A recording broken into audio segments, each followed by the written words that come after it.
balita na walang hanggang upang ibalita sa mga nananahan sa lupa. At sa bawat bansa at angkan ay Afrika at Asia. Ano, wala bang everlasting? Ba't parang wala ka nabanggit? Meron? And so another angel flying the wings of the heaven, Ha? having the everlasting gospel to preach Balita na walang hanggan. unto them. Meron. Mabuting balita na walang hanggan. Ang dala ng 144,000, may mensahe sila. Dahil wala naman mensahero na walang dalang mensahe. Kasi amen. Paano ka naging mensahero kung wala kang dala-dalang mensahe? Mayroon silang mensahe. The everlasting gospel. Ano ang mensahe ng everlasting gospel? Come out, ye my people. Kaya, alam mo ba dito na marami ang nag-come out? Nag-come out, hindi lang Israel, pati buong mundo. Why? Dahil maraming tao diyan, na-recognize nila na nagkakagulo na. Di ba? May mga tao na ang kanilang palatandaan yung kaguluhan na sasabihin na babalik ng Panginoon. Pagpayapa, wala na. Pero pag nangyayari ulit kaguluhan, uy, babalik na ang Panginoon. Kaya may mga tao pa rin, pailang-ilan, na maliligtas dito. Dahil may mensahe, ibig sabihin, may pinapadala ng mensahe. With amen. Kung mayroong pinapadala ng mensahe, may tatanggap. At ano ang kanilang tatanggap? Come out, lumayo sa aral ng mga iba-ibang aral. Anong kapalit noon? Dahil sila nag-come out. Anong kapalit? Ha? Kamatayan, katulad sa 144,000. With amen. Kaya, kung ano ang mangyayari sa 144,000, papatayin sila, ganun din ang mangyayari sa kanila. Pero Christian, hindi ito para sa inyo. Gusto ba ninyo ito? Ha?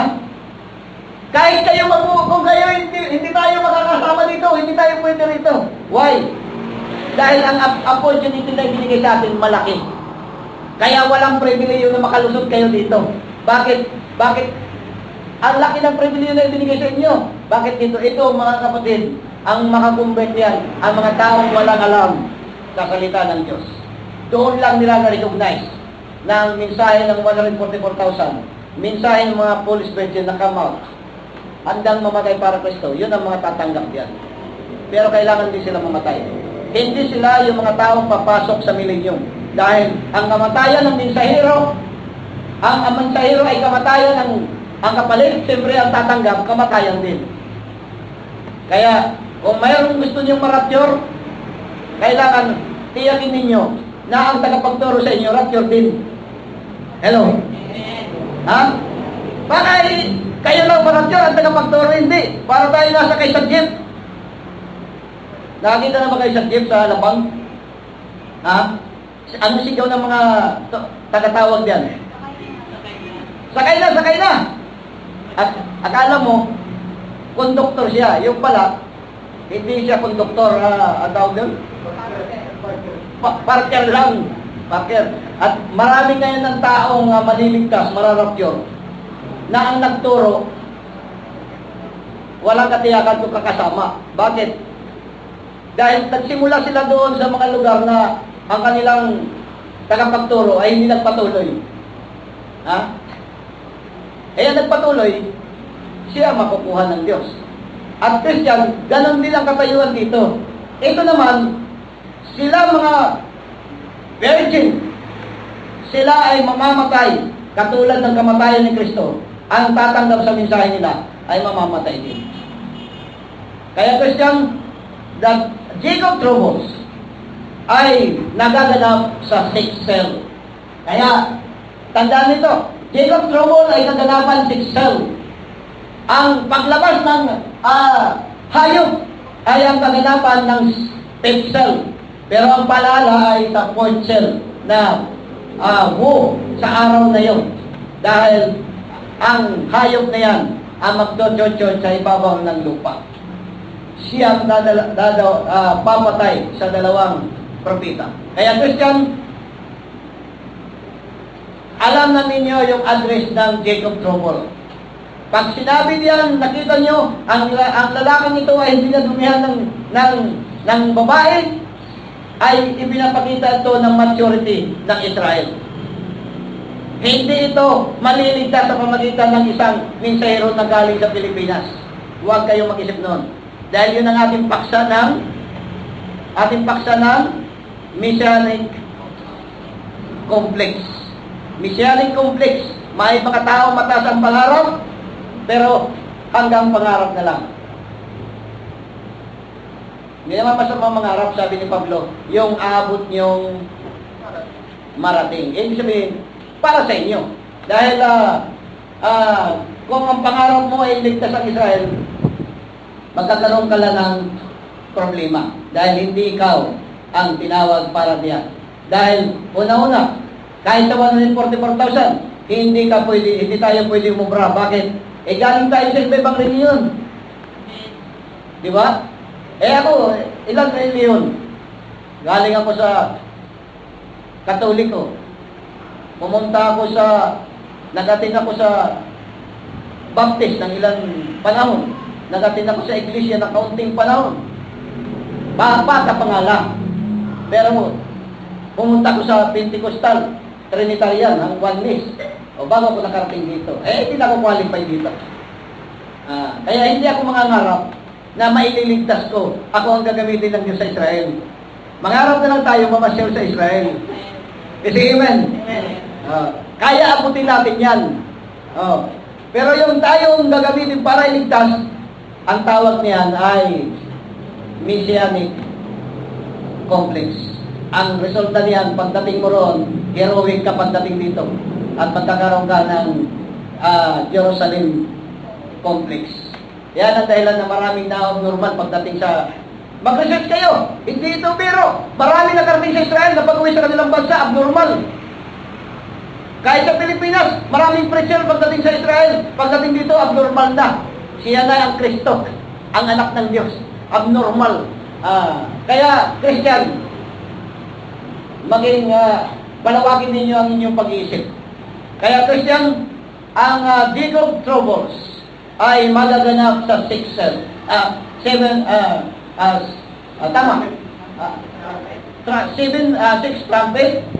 Sa 7 trumpet ay magaganap sa 6 trumpet. And the 7 trumpet, magaganap naman yun doon sa third book. Kaya Christian, ito ay opening. At magsisimula tayo ulit na balikan ang Book of Revelation upang natin maliwanagan. Dahil marami ang nababasa na nagtatalakay about the coming of Christ, trouble of Israel. Pero pinaghahalo nila ang event ng ang 38 at ang event ng Jacob Troubles. Kaya Christian, kung mayroon kayo tanong, pwede tayo magtanong sa dagdag na paglilinaw sa paksa nito.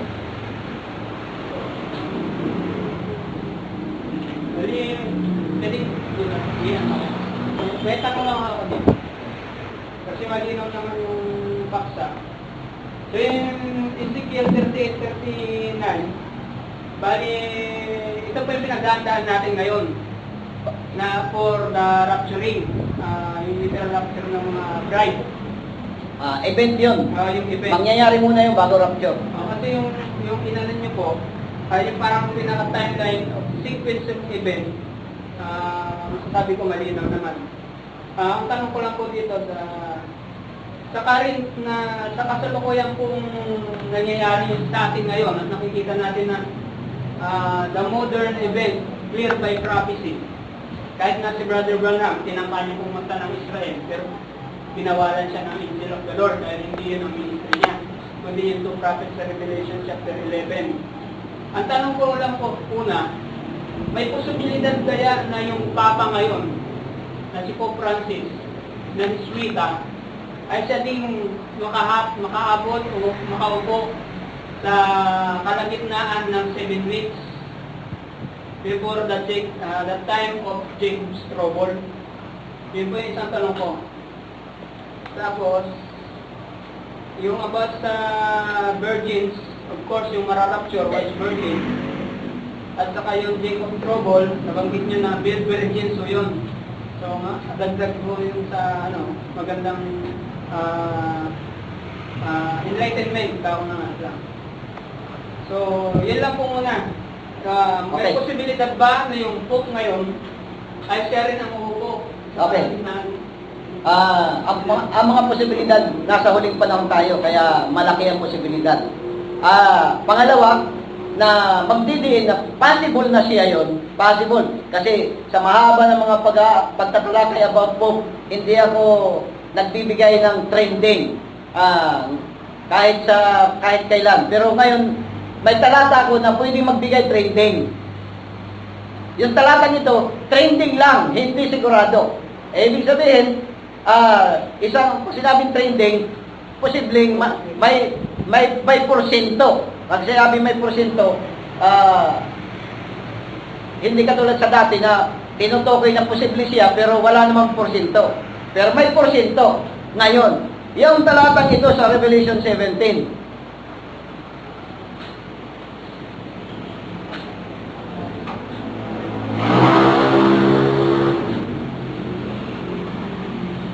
pakibasa simula sa 8.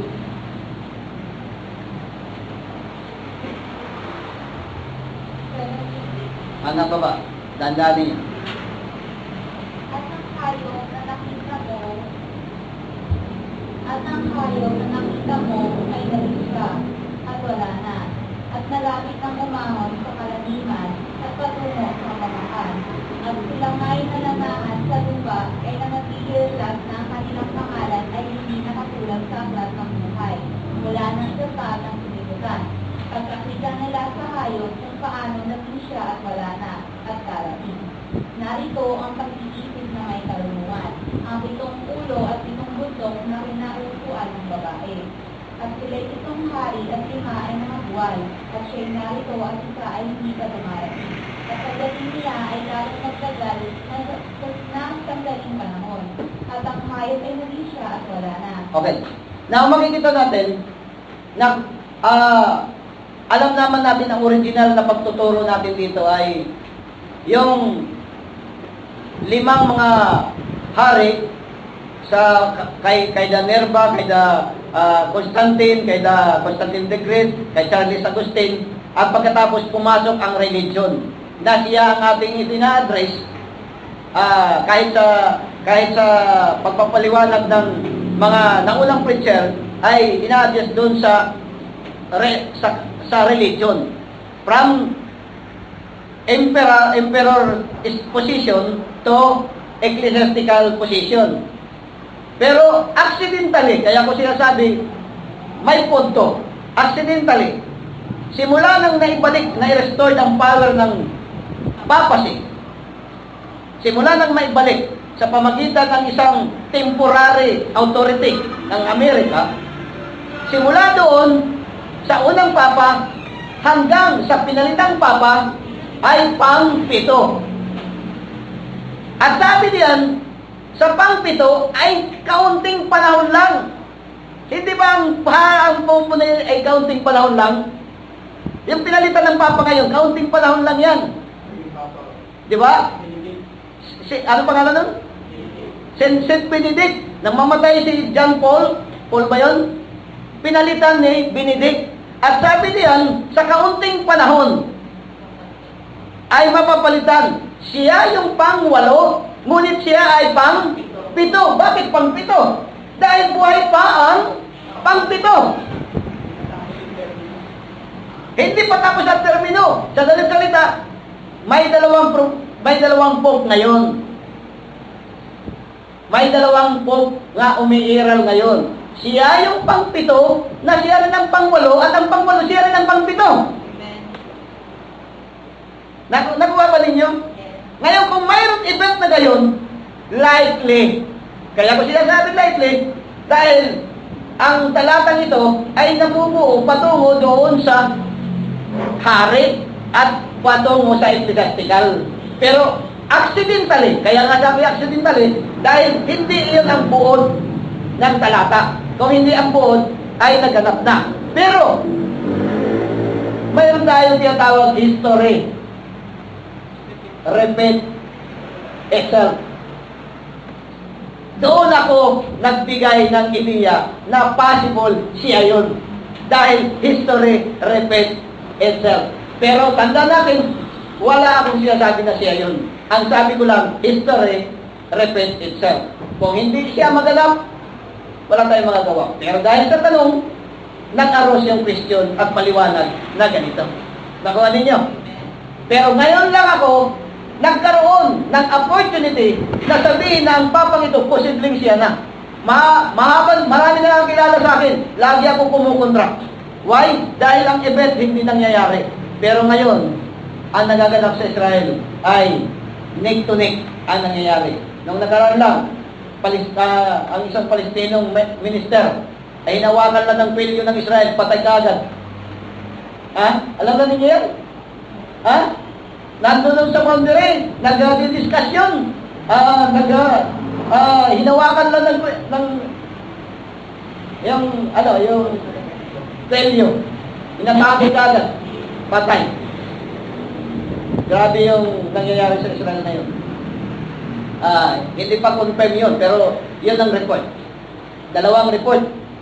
Hinagisan ng tergas ng Israel, ang isang report, kwinelyuhan, inatake. Ano ba yung kamay lang na kwelyo lang naman, wala namang kinalaman, inatake. Minister ng Palestine. Sa dalit-salita mga kapatid, yun ang question. Ano ba yung isang question? Dalawa yung question mo. Sa regulation, sinabi niyo nga kanina kong prophesy again. Yung prophesy again, nabanggit niyo kasi na yung magsasalita lang ng doon sa yung last verse ng Revelation chapter 10 ay ang mga dalawang propeta na dahil sa nabanggit mo, nakarugtong yun ng Tama. 11. Anong tanong doon? Ang tanong ko kasi sabi majority rin dito sa basic. Para sa bride. Ang Revelation chapter 10 verse 7 ay ministry ng prophet, Okay. Brother Branham. Okay, tama. Nabanggit niya rin kanina na kapag daw said the Lord ay talagang mas matinding dilubyo kaysa sa yung natural lang.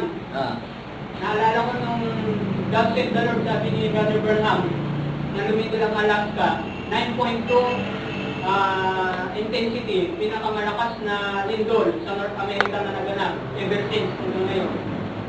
So yun, nakaka-relate siya. Ang tanong ko dito, ang last verse ng Revelation chapter 10, yung tinawag na prophesy again, hindi ba fivefold ministry ang magsasalita dito? Ang key of revelation diyan, ang prophesy ay para sa bride. Pero ang prophesy again ay para sa Israel. Pag ginamit mo ang salitang again, mayroon ng unang prophesy. Tama ba yun? Pag ginamit natin yung again, ibig sabihin mayroong foundation. Mayroon ng naganap. Ang prophesy ay makikita natin doon pa lang sa 7, sa 6, the time is no longer. At pag nakikita natin sa 5, ang may hawak ng libro sa Revelation 5, ang anghel ay nasa kanang kamay, ang libro niyan ay nasa kanang kamay ng anghel.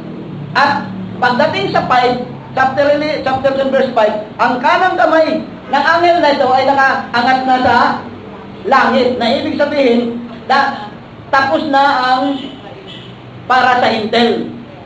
And yan ang reason na time is no longer. Pagdating sa 8, and the heavens spoke me again. Yung salitang again ay hindi na para sa hintel, dahil tapos na ang para sa hintel, kung hindi para sa Israel. Ang sabi niya, and the voice which I heard from heaven spoke me again, and said, go and take the little book, which opened the hand of the angel, which stand upon the sea and upon the earth. Ngayon, ang sabi niyan, inabot ang libro. Kung ang kanang kamay ay nakataas na, ibababa ba para iabot? Hindi na. Dahil nakataas ng kanang kamay, anong iabot sa kanya? Ang kaliwang kamay. Kaya, ang kaliwang kamay ay nagtitipot larawan yan sa Israel. Atin na pinag-aralan yun. Diba? Nung pag-aralan natin yan, ang kanang kamay at kaliwang kamay ni Jacob. Diba? Ang kanang kamay ay Ephraim, ay pertaining to the Gentiles. Ang kaliwang kamay ay pertaining to Manasseh, ay Israel. At ngayon, ang kanang kamay ay nakataas na. Ibababa ba yan? Hindi naman yung katulad sa tao ng dalawang utak. Pabago-bago. Itinaas ang kanang kamay at inabot ang libro. Anong inabot? Ginamit? Kaliwang kamay. Kung kaliwang kamay, walang kinalaman ang hintel. Say amen. Kaya malinaw po yun, kaysa sikat pa ng araw, na iyan ang salitang prophesy again ay patungkol sa Israel. Kasing linaw pa ng dalawang sikat ng araw yan, 7 dubli ng araw, kasing sikat ng liwanag yan, ng bagay niya. Kaya, a little book out of the angel hand, ay ito ay para sa Israel. Kaya nga prophesy ang ginamit. Hindi sinabi revelation, hindi open revelation. Prophesy. Dahil ang dalawang propeta ay ang kanilang ministry. Prophesy. Malinaw yun. Di ba sa unahan, nag-prophesy sila laban sa mga mundo. Okay. Basahin ninyo na lang chapter 11, nariyan yan. Ang ministry niya to prophesy. Kaya hindi yan para sa akin. Para sa dalawang propeta. Ang bahagi ako doon sa first ministry. Yung salitang kung sinabi na prophesy again, ibig sabihin, yung first prophesy, andun ako sa party na yan. Okay. Nakuha. Kasi naitanong ko lang yun. Okay. Alam ko naman yun dahil yun ang dating stand ko. Yan ang dating stand ko dahil yun ang dating pinag-aaralan. Pero later on, God revealed sa talata at sa iba pang mga talata, katulad ng pagtatalakay sa hand of Jacob, ay ipinahayag ng Diyos ang bagay na ito for the glory of the Lord, ay upang maihapayag sa mga tao. Kaya, yung stand na sinasabi mo ay isa akong unang tumayo sa ganong stand. Dahil yan ang aming stand. Pero later on, God revealed of this case. At ang Diyos ay naghayag sa isyong ito. At malinaw sa talata na ang salitang again ay hindi yung para sa atin. Dahil ang first prophesy ay para sa atin. Dahil ang first, lagi yan ay binibigay sa mga hintel, pride at first. At second, naalala niyo yung asawa ni Jacob. Di ba? Ang asawa ni Jacob ang binigyan ng lahat ng bagay. Kaya, yan ang ibig sabihin niya. Okay, last question. May namin lang po ko, yung mga, mga taong papasok ng millennium, kasi may mga Gentiles pa po ba doon? Halo-halo yan. Ano po kasi, di ba po, yung foolish, in sa tribulation sila, di ba po, mamamatay. Then dun sa 144,000, sabi niyo po, yung mga madadala nila is mamamatay din. So, sino po yung parang yung po ba yung makakapasok sa millennium? Okay. Ang makakapasok sa millennium ay narito sa 12. Maganda yung tanong. Revelation 12.